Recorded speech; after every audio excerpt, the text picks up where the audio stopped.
Okay, Assalamualaikum and good evening. I think we can start our class today.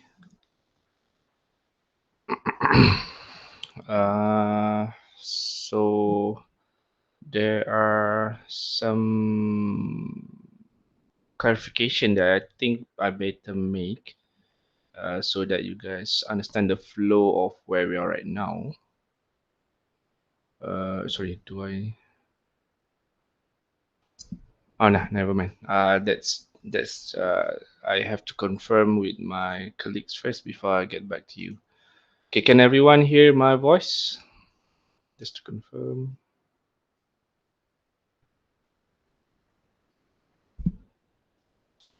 Everyone hearing my voice okay? Okay, good.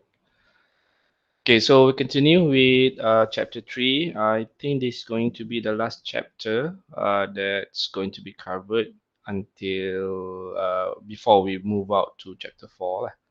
And then again, reminder, after chapter 4, you guys will need to focus on your mini project, which the data supposedly my colleagues are going to get it from BPF, the one who managed the solar panel. And from that data, you guys need to elaborate some sort of a plan, a proposal to a company that shows the track record or sorry, the a proposal or sorry, a report, not a proposal. Previously, it was a proposal.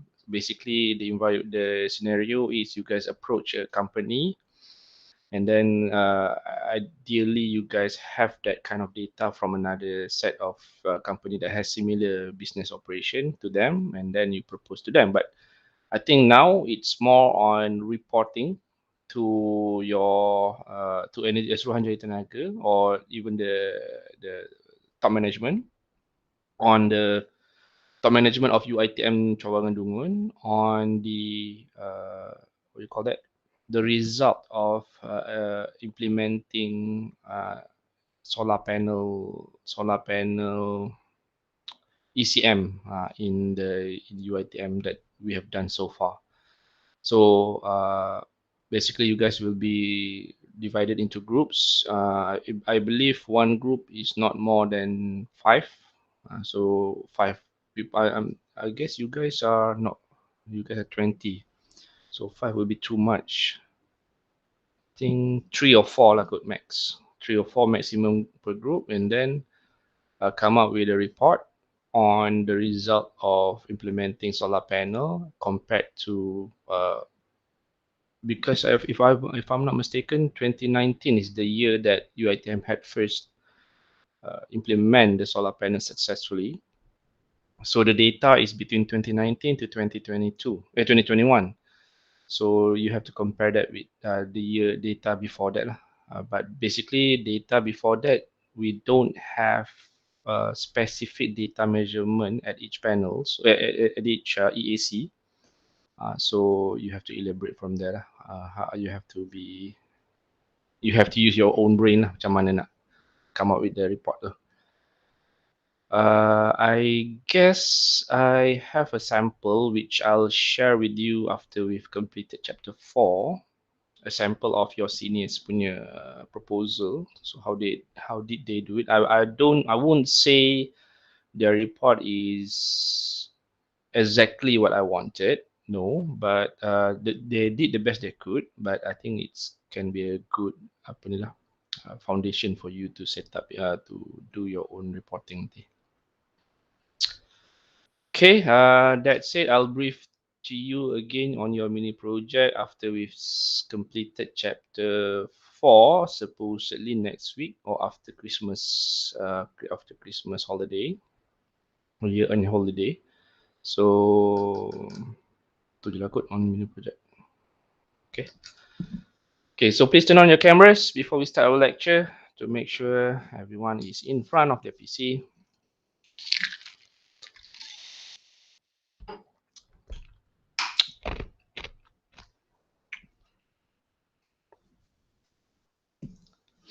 Okay, some of you have already turned on your camera. Good. All right. So not all, but 1, 2, 3, 4, 5. I'm only seeing 5. This I understand girls they need some times lah. Nah, nila aurat semua kan, but please turn on your cameras. I'm recording everything, so this is a proof in case I need to revisit or there's somebody else from the management wants to do audit or something. So I have a proof here.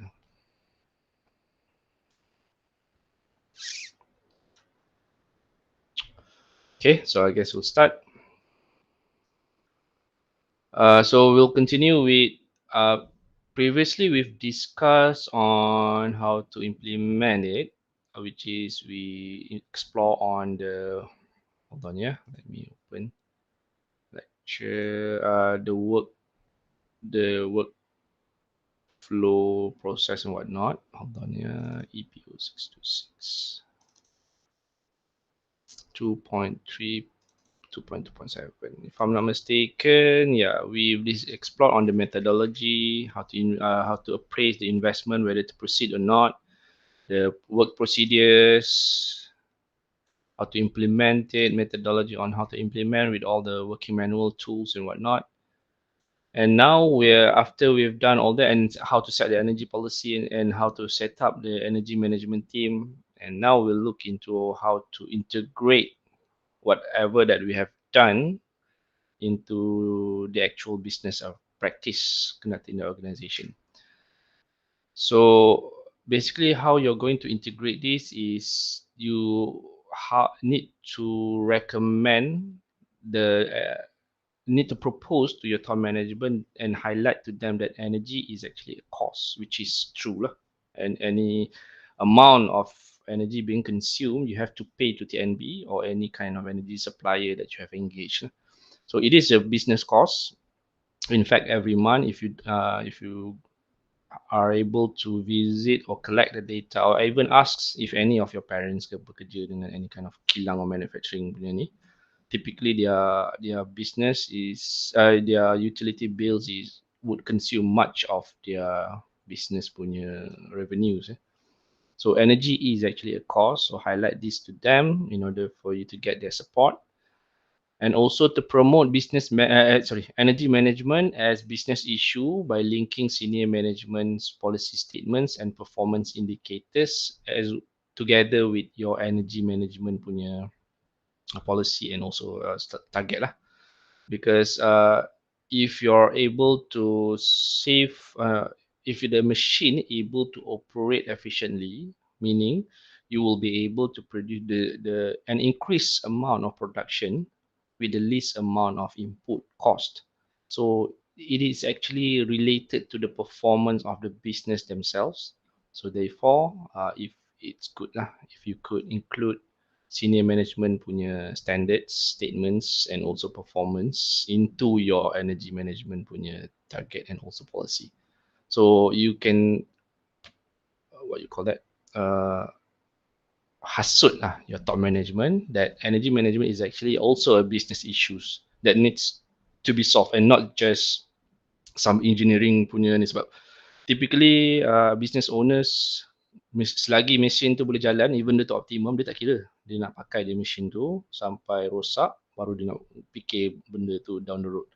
But that's actually not good because I know people, even you as a business punya school, typically look at engineering ni macam issue yang tak penting lah. You guys are more concerned on sales and on revenue and on whatever. Yelah nak bagi makan, nak masuk nasi dalam mulut, bukan soft machine tu. So as an energy manager, your tasks in order for you to be successfully integrate the EM system into the business, you have to look at it as business issues. So because nasi boleh masuk mulut kalau you consider machine tu jalan tak efficient.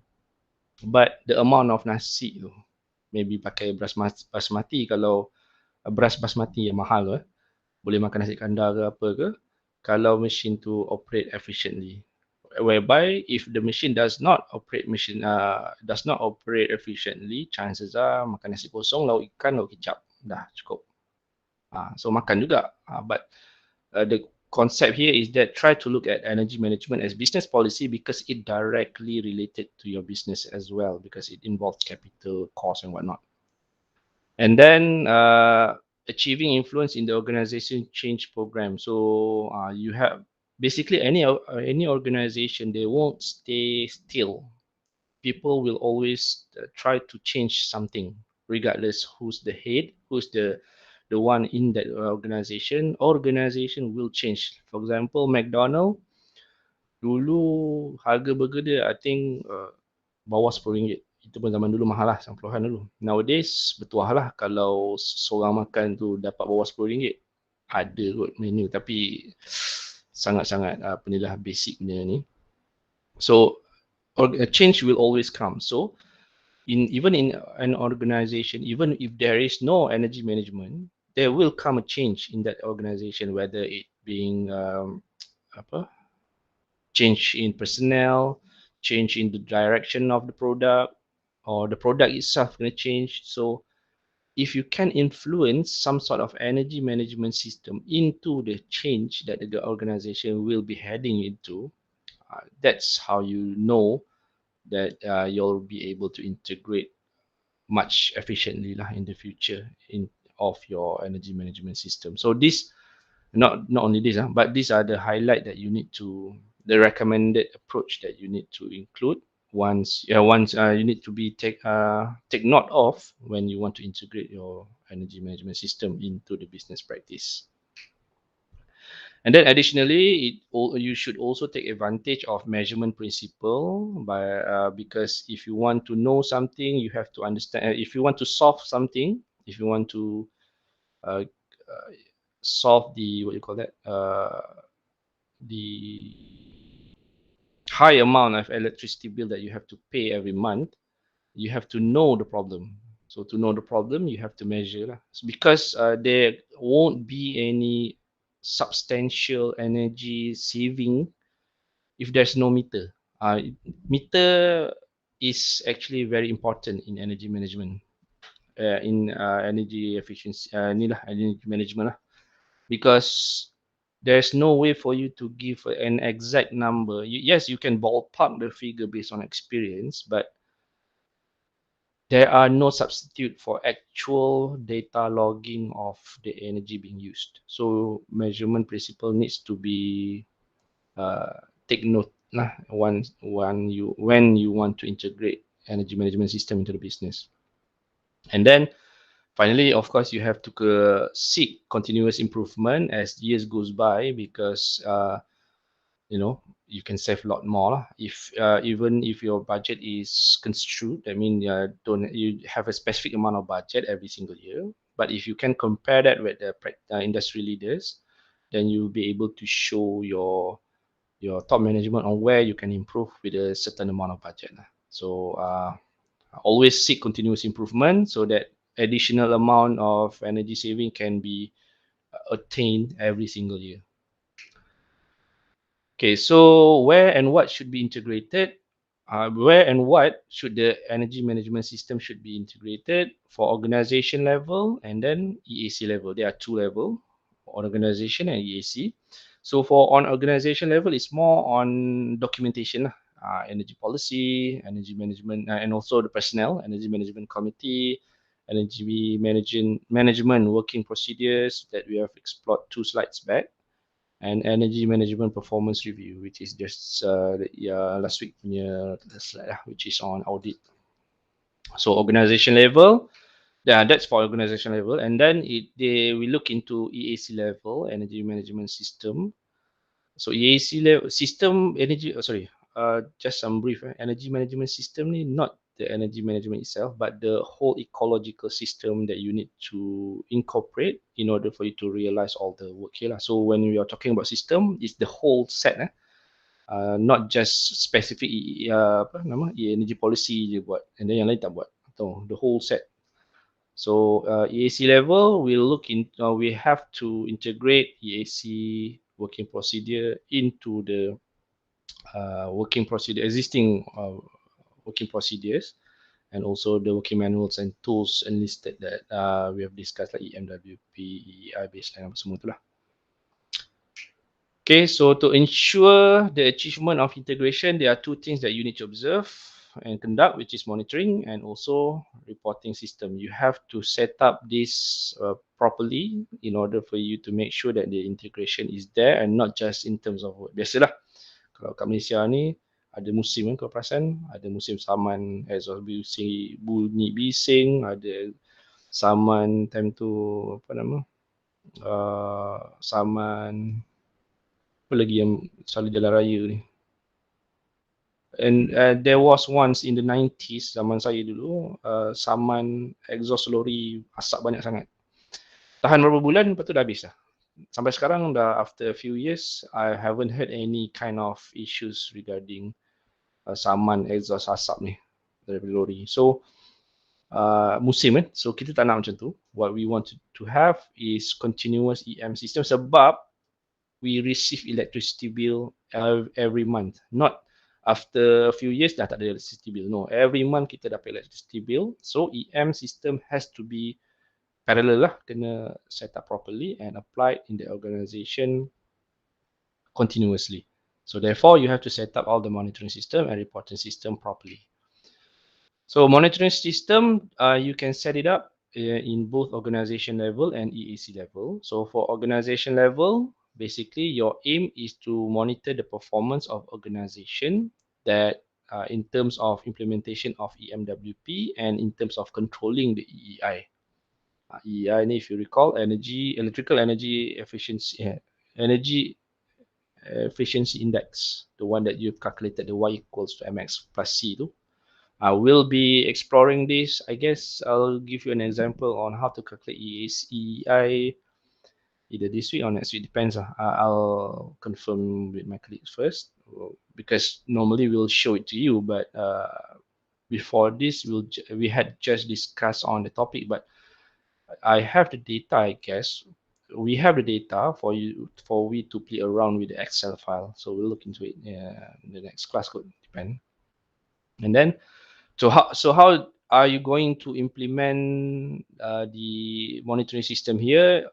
Is by you have to use cross-function audit between each department, conduct audit team, and report it to EM committee. So you have to get the data basically in order for you to monitor the system and integration of EM system into the organization level. You have to collect the data by conducting audit, the interdisciplinary, interdepartment, and conduct it and then report it to the EM committee. And then you'll be able to implement EMWP to make sure the implementation of EMWP has been okay, and then you'll be able to see whether you can control the EEI or not based on the data. Okay, then you have to implement and set up monitoring system in EAC level to make sure, and this is in order for you to make sure that the integration is successful. So you have to monitor it in EAC level by monitoring the performance of energy conservation measures that you have proposed and daily practice of each EAC. So again, auditing within, but this time around within the EAC themselves, which is being controlled by the head of EAC, and but still report their findings to EM committee. So this is more on the localized EAC level punya audit lah. Okay, so the key components, you have to make sure in order for you to successfully monitor EAC level, because we are talking about a small local audit process.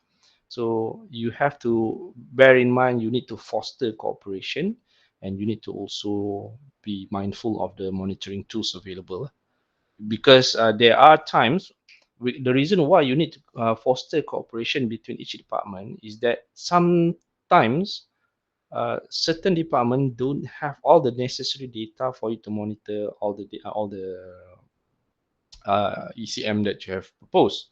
So in order for you to do that, of course, like for example, if you want to monitor the energy being the consumption of energy by the machine that produce the product, you might want to get to the, what do you call that, the purchasing department.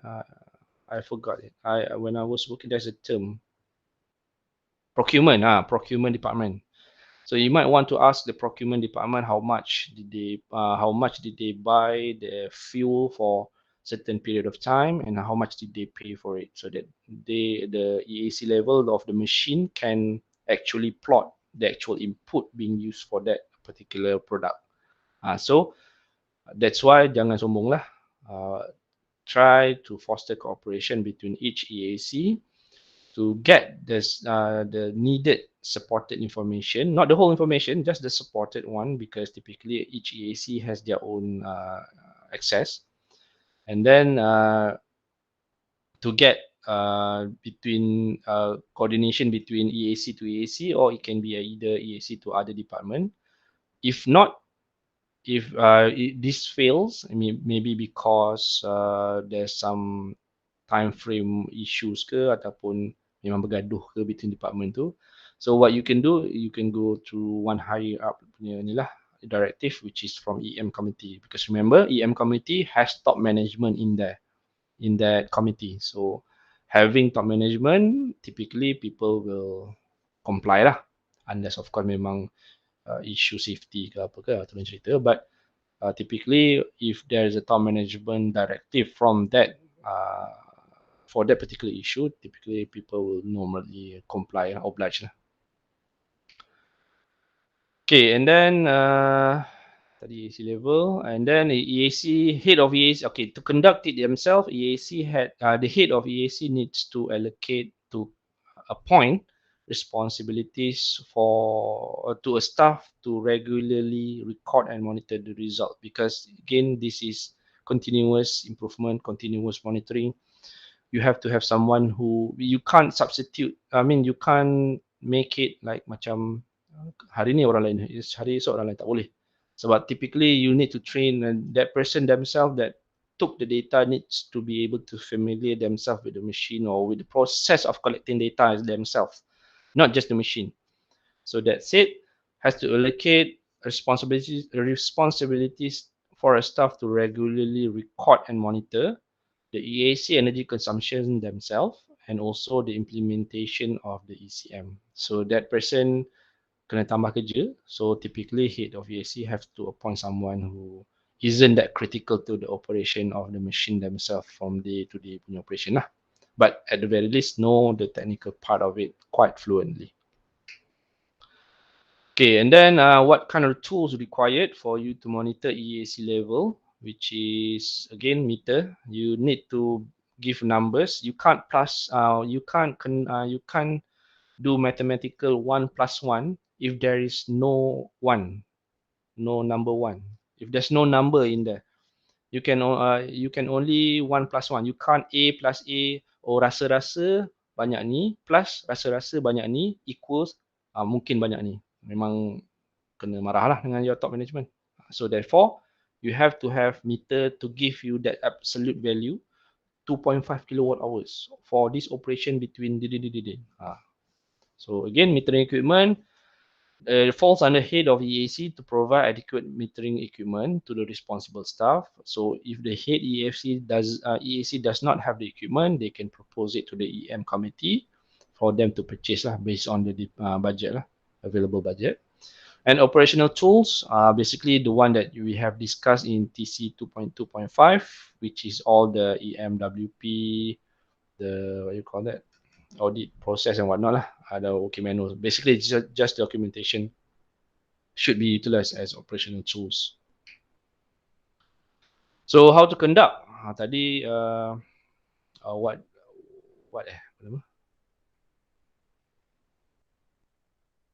where and what? Now how? Again, and I think, okay, first and foremost, I don't have a master's. When I did my degree, I immediately being offered to PhD level. But I'm not saying that I'm clever ke apa, no. But the key success in anything that you want to do in life, especially if you want to set up your own business ke apa ke, I think you quite familiar kot. Answer this question. What, where, how, and why. 4W. Lagi apa? What, where, how, why. 3W, 1H. I guess. Patutnya 4W. I forgot what the one. But what, where, how, and why. So I got my PhD answering those 4 items lah. So the same thing here, and also in your life later on, make sure to answer this question: what, where, how, and why. And once you're able to do that, you're only able to scratch the surface, yes, but at the very least, you'll know the scope, because you'll never know what you don't know. If you don't ask the question, you'll only know what you know lah. So that means you don't know much lah. So therefore, to better understand the topic, the slide also asks you how to conduct the monitoring in EAC. Basically, first you have to do data collection, and then you have to do data analysis, and then you have to do, where's the C? You have to conduct the action themselves, and finally D, oh no, just stop at taking action. Supposedly there's auditing, but I guess it's not covered here. It's already covered a few slides back. Okay, so ABC, data collection, data analysis, and taking action. So in data collection, I think I think an Australian student once, when I did my industrial attachment with a company in Mid Valley, KL, uh, she asked me, what is the hardest thing in life, and what is the hardest thing in conducting AI experiment? It's actually getting the data. So that's why data collection is very important. You can perform any kind of analysis, you can perform any kind of scientific approach yang susah-susah dekat data that you have. But the problem is, if data tu tak reflect the actual process or the actual energy consumption lah in this case, there's no point of you doing all the data analysis. So the first being, you need to consider what data needed to be collected. In a machine, there's a lot of data. That's why ada orang PhD dia memang fahamkan machine tu je. Because there's tons of data that may or may not contribute to the output that you want. So you have to understand what data will reflect energy consumption, what data will reflect energy production, input and output, and also what are the influence factor that may interfere with that.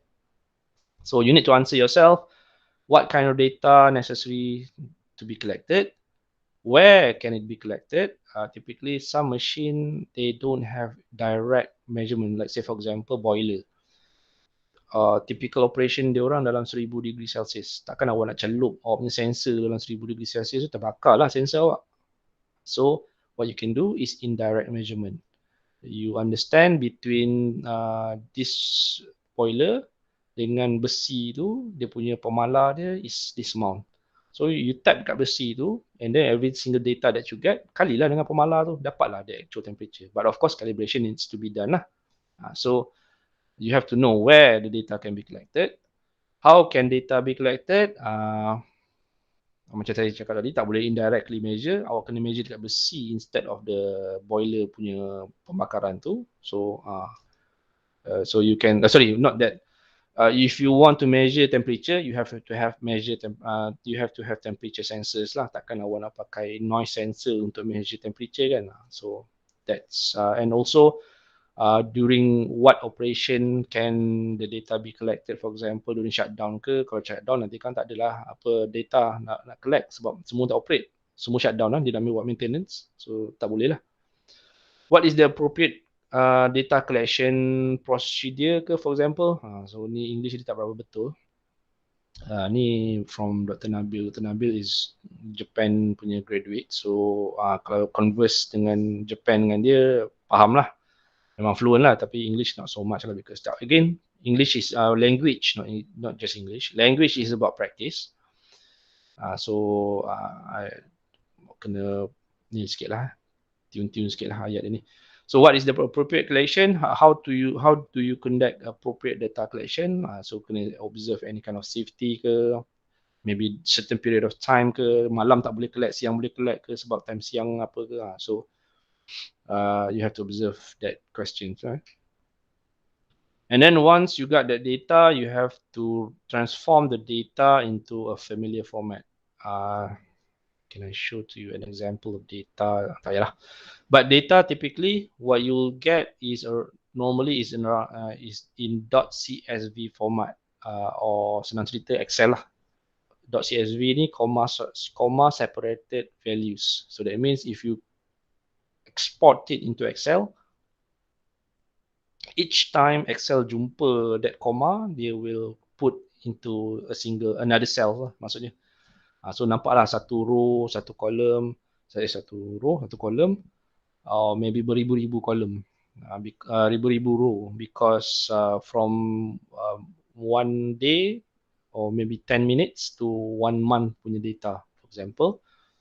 So kalau kita tengok Excel tu memang tak nampak lah, rabun lah mata tengok apa sangat banyak lah, nombor sangat ni. So tak boleh. So in order for you to conduct data analysis properly, you have to convert all the data that you got into a familiar format, typically trend line lah, guna plot.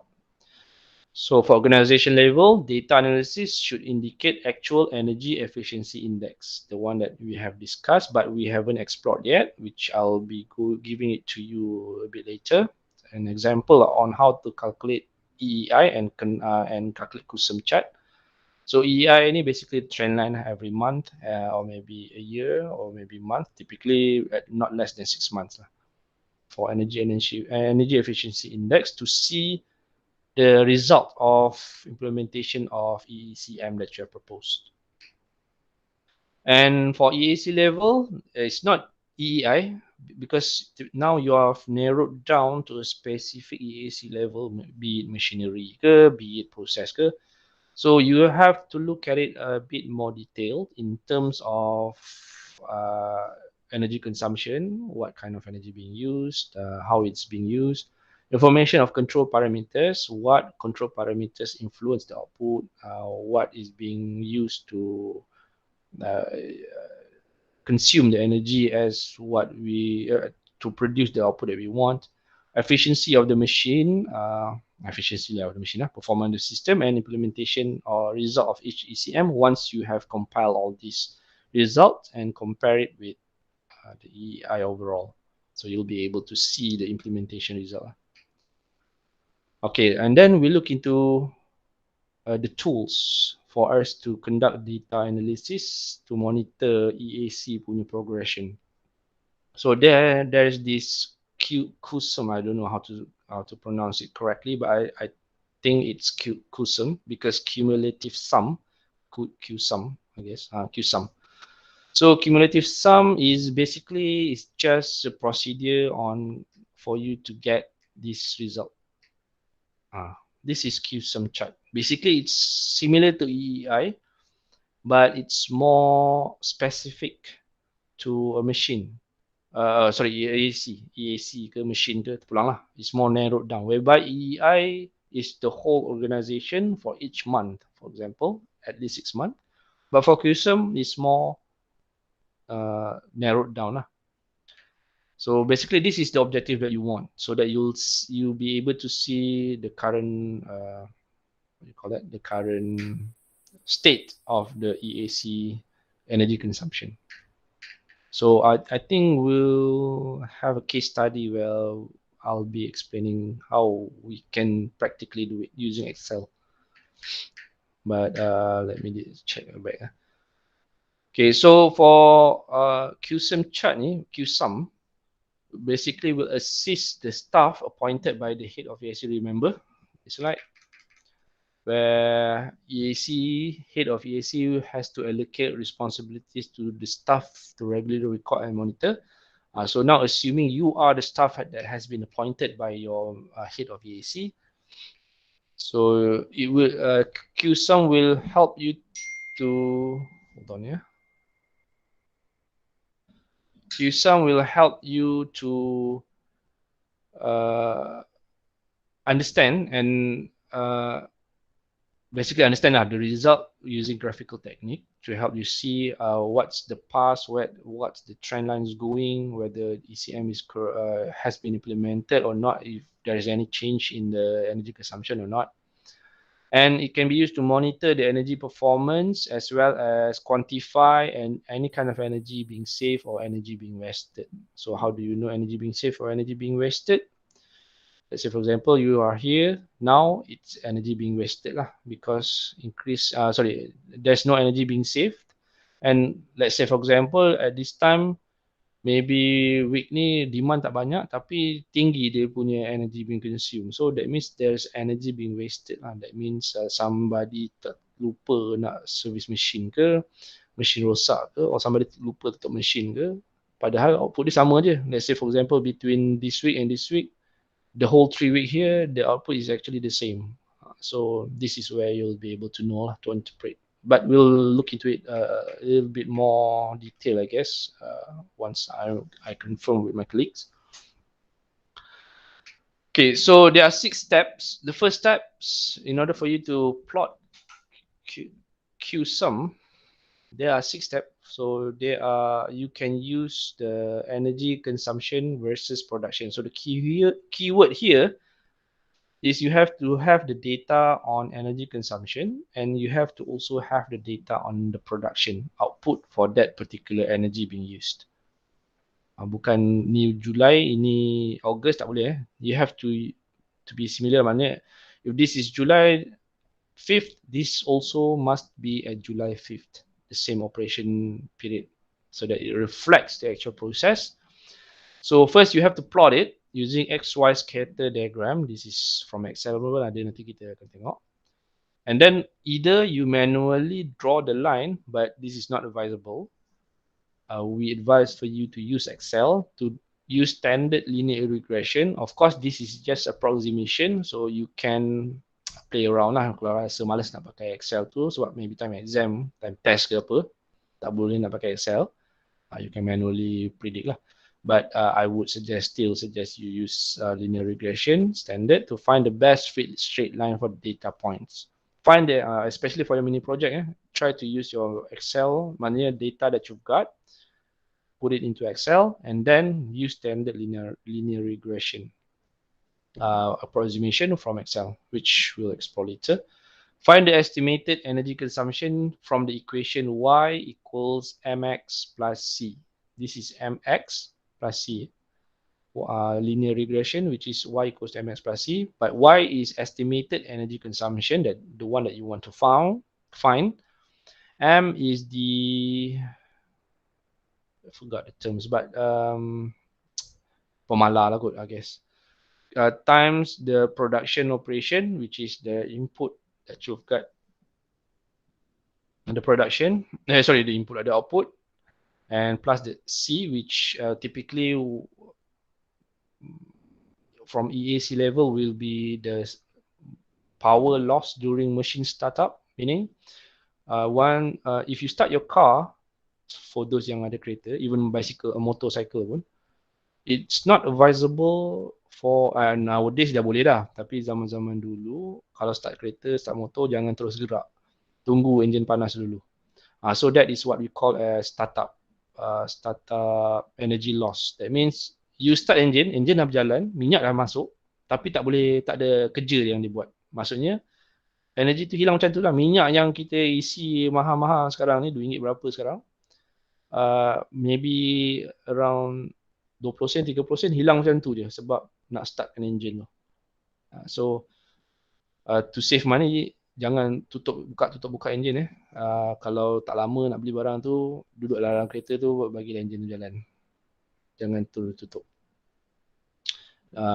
So M is the keturunan. There's also a term here, but I have to recall. But C is the energy loss lah during startup.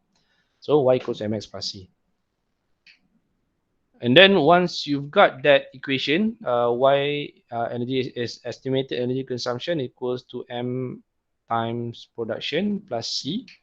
You can calculate the energy consumption, compare it with actual energy consumption data that you've got, that you collected from audit from apa nama work procedures ke apa ke that you got from the real value in real life. This one is estimated. That means you basically you test this equation whether lari jauh ke tak between estimated energy consumption and actual energy consumption that you've got the data. That means, okay, this equation you got it from previous data or current data, whereby actual energy consumption is for the next maybe esok punya energy consumption ke, next month punya energy consumption ke, if let's say your equation here is on monthly basis. So okay, once you the procedure is that, okay, once you got this data for, let's say this is December, okay, so this is the equation that you've got from January to December 2021. So you want to predict 2022 punya January punya data, so you use this equation, you dapatkan data from production next year dia nak berapa bulan 1, and then you calculate based on MX plus C ni to get the estimated energy consumption for January 2022. And then after January 2022 habis, then you compare with the estimated energy being consumed based on equation, compare it with actual energy at the end of January tu, tengok lari ke tak. And then if lari, that means there's a difference lah. But of course, again, there should be lari because this is just estimated energy consumption, whereby this is actual. So you park that difference as the difference lah for that month, for January 2021. And then once you got that difference, each period you calculate the cumulative sum of differences by adding all the differences up to the considered points period. So that means this is January 2022.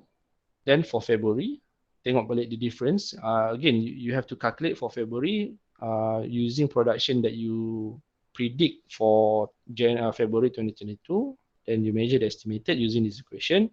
Then at the end of February 2022, you get the actual energy, tolakkan dengan yang you estimated, then you get the difference for February. Okay, let's say lah, okay, kita stop dekat March. So dekat March pun sama, kita calculate ni based on production targeted. And then once at the end of March, you compare it with the actual energy being consumed for that March, get the difference for March. So now you have difference January, you have the difference in February, now you have the difference in January. So once you got that, you calculate the cumulative sum of differences of previous period. That means from February, January, and then you tolakkan dengan difference at March, and then you plot it against time. Dia tak gambar. Okay, so this is the tak nampak. Tapi tak apalah, nanti kita buat Qsum punya ni. But for now, just bear in mind, just follow je dulu. Plot the sum of difference against time, and that's it lah. Dia cerita lagi, tak ada. Untuk step tu nanti once you plot it against time, in this ni example week, kita tadi cakap pasal month, so you should be able to see this one January to January punya Qsum, that means ditolak December, November punya difference, and then ditolak dengan January. And then yang ni February ditolak dengan yang January ni, tolak berapa dapat, and tolak and so on and so forth. Nanti kita tengoklah in practical sense. So, however, in order for you to use Qsum, there are some important points. The energy consumption data to calculate standard line must be reliable. That means you have to get the data from your meter. Jangan main dapat apa, harap-harap orang yang collect data, the stuff that you have appointed, doesn't main isi data je lah. Make sure dia collect data based directly, and data yang dia collect tu betul-betul ikut procedure that you have defined from the meter. And data must be collected during normal operation period. That means if there's any shutdown, data tu tak reliable. Kena pakai waktu normal operation to represent the normal energy characteristic of the organisation. So let's say lah, maybe the second week of February tadi ada shutdown, so data tak reliable. So you can chuck out that data and use the first, third, fourth week punya data, and then try to average kan, dapatkan yang bulan 2, yang second week yang tak ada tu, yang kita terpaksa buang. There's Actually, there's a science between behind data manipulate, bukan data manipulate, data analysis. Sebab tu ada this term called data scientist. Data scientist ni memang kerja dia nak kasih fahamkan data tu lah. Google hire data scientist ni mahal ni. Boleh jadi jutawan kalau convert duit Malaysia lah. Okay, using Qsum, also you have to make sure that any kind of changes affecting energy consumption should be taken note, and then you have to collect new set lah. Maksudnya any changes yang macam tadi saya cakap, minggu kedua tu apparently ada shutdown. So you cannot use that data, you have to chuck it out. You have to collect new set either by buat averaging or turun set lah. But kalau dah lepas tu nak turun set macam mana? So tak nak kena buat averaging. And then you have to make sure to provide separate scatter diagrams for each energy source. That means the main reason you are doing Qsum is you want to measure energy consumption you want to monitor the energy consumption. So if you're using more than one, for example, this machine uses electricity from TNB, and then it also uses kerosene for engine punya startup tu. So you have to make separate Qsum charts. One is for electrical energy Qsum, and then for kerosene Qsum. So dia punya output production pun jadi lain lah. You have to understand the machine to ensure that the data that you've collected based on the different type of fuels tu reflects the product output. So maybe electricity is for the condition, the cooling, and kerosene is for the actual product. So you have to measure Qsum for electricity is more related to the production based on cooling punya temperature, whereby kerosene is more on the amount of product being produced. So each type of fuel has to have their own Qsum chart. So this is an example which we'll try to do a study in a short, maybe next class. I'll have a look. Okay, so finally, how to conduct monitoring to take action. Any result from data must be reported to the related person for action to be taken. Again, Dr. Nabil is from is Japanese graduate, dah hidup sana beberapa tahun, so tak practice English sangat. So kalau tak faham tu, ni lah, try either tanya saya or apa ni, try to fahamkan lah, but don't take literally.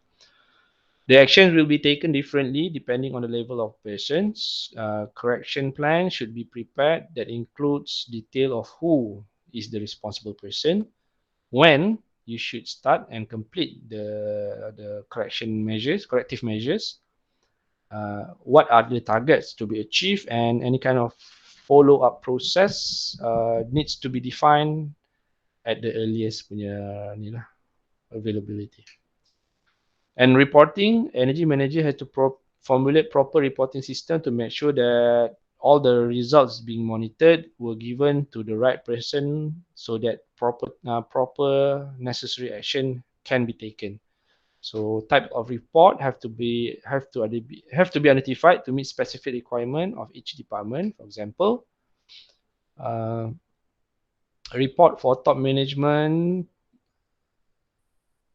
The report can be categorized into of 6, one for top management, the other for each selanjutnya ni lah. This 6 report ni will be different. Top management punya report lain, accounting manager punya report lain, basically more about costs and numbers. Human resource is more on personnel. Purchasing manager more on the fuel, the amount of fuel, the liter, the watt, the whatever joule or the price. And engineering manager or utility manager might want to look at the efficiency, and head of EAC on the effectiveness of ECM measurement being the report of effectiveness of ECM being implemented. Okay, so for top management, the report is aimed to provide energy consumption of the whole organization, and also what energy conservation activities has been done. So recommended, you have 4 parts. The first part is being the energy consumption and EEI status of the organization. Again, EEI is more on the organization as a whole, whereby Qsum is more on the EAC level, more specific, more detailed, whereby EEI is just the trend line of the whole organization. And then results of energy conservation measures, part B. This is for the top management, for the owner ke, CEO ke, on for them to know where we are right now at energy management. And part C, what is the financial status based on the budget given for the ECM? And part D, the proposed improvement action that can be done to further improve the EEI energy consumption or the results. Okay, so this is for CEO. As you can see, it's more on the organization as a whole. Whereby for accounting, basically to provide energy consumption of the organization again, and also the financial status. So they need to see the ringgit and cents. So first, you have to elaborate on the energy consumption and EEI status currently, and then look into the ECM financial status, because all the approval of the budget and everything comes from them, and any kind of improvement action, because that action will have to tally with the financial status allocated for the ECM. Okay, for human resource, it's again still energy consumption, because they need to know this is regarding energy consumption, not because of hiring or purchasing or whatever. So they need to know this is regard to energy consumption. So you need to put it on the headline first. This is regard to energy consumption information, and any kind of training or training activities on energy conservation or hiring in regards to training activities, in regards to energy management. So again, first, still energy consumption and EEI, and then what training plan that you intended for the ECM to be realized, and any kind of improvement action in regards to training that you might want to conduct, or feedback from the trainees join the program. And purchasing manager, okay, almost everything. The first being energy consumption and consumption EEI, because that's the headline, so that people know this report is in regard to what. Because when you work every day, especially in factories, memang banyak report lah kena baca. So first being, you have to make sure energy consumption and EEI being being put in part A. But what their concern is the purchasing. What kind of fuel that they have purchased, what is the status for that particular month reporting to ke, and any kind of improvement action that can be improved in terms of purchasing punya aspect. Okay, and then 5, second last, report for engineering utility production manager. It's more on the ECM for the machine themselves. So as you can see, is the result of energy conservation, what kind of improvement action that pertains to the machine in questions. So they can see directly whether the ECM being implemented does provide the result that top management wanted. If it's true, then they need to adopt that ECM daily basis lah. So it's of course memang dah buat dah pun, tapi now they have to incorporate that to existing standard and practice. And finally, report for head of EAC. Again, energy when you goes down locally to EAC, it's more on the machine themselves and the ECM themselves. So as you can see, it is more on the energy conservation activities. What are the result of the energy conservation activities? And then what list down what is the activities included for the ECMs, the ECM being implemented, and then what kind of improvement action that could be taken. Okay, so for this energy report, okay, no, I guess for the next session, we'll be looking into, I think before we move on to chapter 4, it's best that I explore EEI and also Qsum. So we'll look into it in the next class. But for now, is there any questions? That's all for today. But if there is any question, I would like to clear that out before we end the session today. Any questions?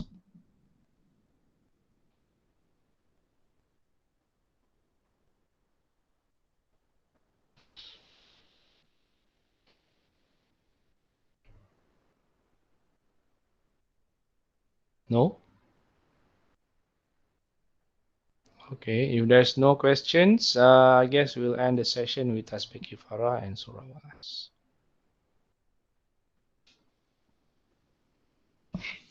Okay, thank you all.